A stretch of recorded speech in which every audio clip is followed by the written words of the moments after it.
Hey there, fellow marketers, Professor Wolters here, and today what we're going to talk about is the real definition of competition. We're getting into the technical side of things. A little bit of economics is coming in here, because as companies look at their competition, they have to decide is what kind of competition do we find ourselves in? How is our industry set up? How is our market? Is there just one dominant player, or is everybody fighting over all the scraps? Is there room for me to be there or not? We have to think about those things, because all of this will influence the prices that you do have or the prices you do take in your industry, okay? And so the first type of competition I want to talk about is a monopoly. And no, I'm not talking about the board game. I'm talking about monopoly in terms of there's one company that dominates the industry. Yes, it could be that there's one company that is the entire industry, or it's one company that really dominates, like 80% of the market. They control pretty much everything. They decide all the kind of stuff. You do have that.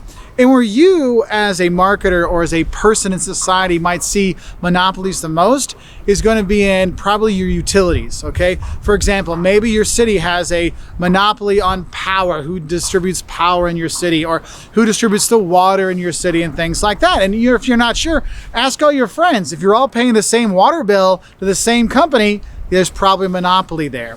Now, the thing is, when there's a monopoly, it's very easy for them to manipulate prices, because what else are you going to do? Buy water from somewhere else? You have no choice. That's all that's there. That's why governments do not like monopolies. They do not want it that one company can manipulate things and charge whatever they want when people have no other choice. Remember, competition helps lower the prices. When there's no competition, they can do whatever they want. That's why you'll see in monopoly situations, a lot of times the government will step in and regulate their prices. This is how much you can increase your costs every year. You have to justify all your price increases and things like that, because the government's worried about the abuse of monopoly power, okay? Now, you don't see monopolies a lot of times, okay? That's not something you see very often. One thing you might see a bit more, though, is what we call oligopoly, and that's when there's only a few firms that dominate the market.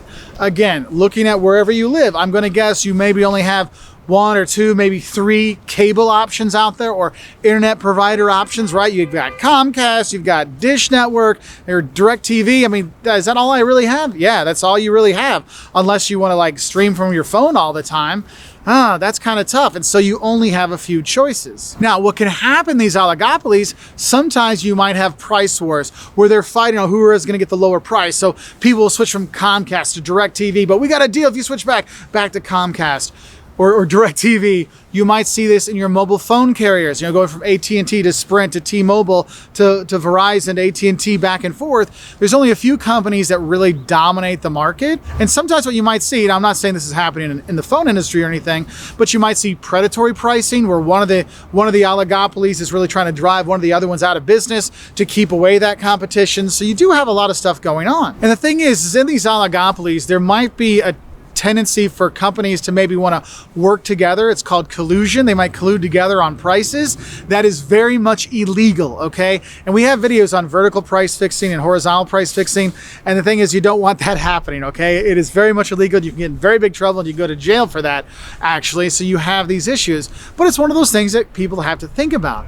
But for customers, you might think of it this way. In an oligopoly, maybe they're fighting tooth and nail. Maybe it's Boeing versus Airbus, and an airline can use that against them. Like, oh, Airbus, well, Boeing's offering us this, so are you going to match that? And so you can have this competition back and forth and kind of use them fighting off each other, just depending on how that oligopoly is set up. Remember, monopoly, one firm. Oligopoly, there's only a few firms. And then you have what's called monopolistic competition.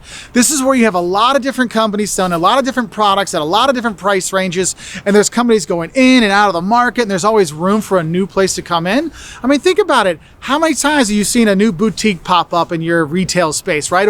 Or a new website selling like clothes or things like that on Etsy? There's a lot of room in this market to come in the clothing industry. Because if you can create value, i.e. have cool designs like a Wolters World logo or something like that on your gear, that can drive people's purchases. And that's why, oh, there's a cool new designer, we'll go buy that. Oh, there's another designer, I'll go over here.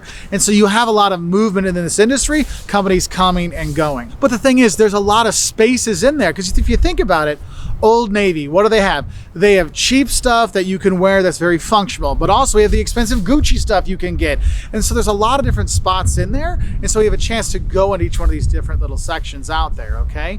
And then the fourth type of competition I want to talk about is pure competition. And you see this when you go to the gas station. Or more importantly, you see this when you come up to an intersection to get gas, and the gas station on this side says it's $2.49 a gallon, and the gas station over there says it's $2.48 a gallon. And what you end up doing is going to the $2.48 to save that 1 cent per gallon, because you know there's not really any difference between the gas at this station versus this station, so you're basing everything on price. And in this pure competition setting, what you end up seeing is companies are not price setters, they're price takers.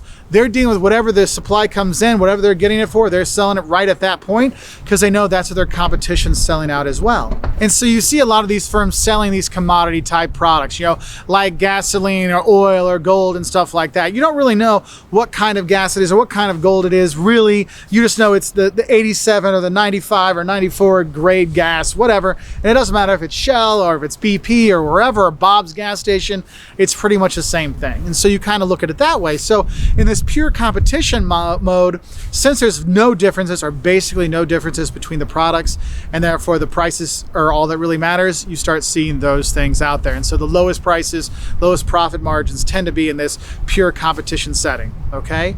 So I hope this helps you understand some of the different types of competitions you might see out there. Remember, monopoly, there's one company in charge. Oligopoly, there's a few companies in charge.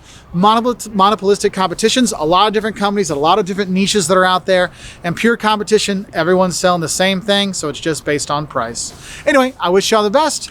Bye.